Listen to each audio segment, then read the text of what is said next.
কবি সুকুমার রায় লেখা কবিতা সৎপাত্র।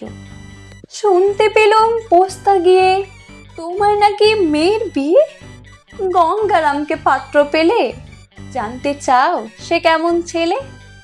মন্দ নয় সে পাত্র ভালো, রং যদিও বেজায় কালো, তার উপরে মুখের গড়ন অনেকটা ঠিক প্যাঁচার মতন।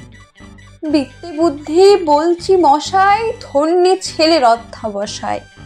19টি বার ম্যাট্রিক এসে ঘায়েল হয়ে থামলো শেষে।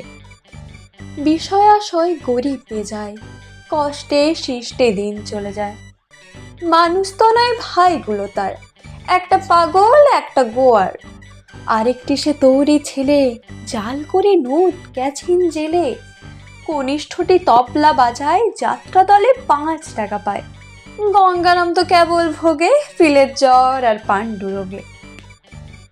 কিন্তু তারা উচ্চ ঘর কংসরাজের বংশধর। শ্যামলাহিড়ি বনগ্রামে কি যেন হয় গঙ্গারামে। যা হোক, এবার পাত্র পেলে, এমন কি আর মন্দ ছেলে। নমস্কার।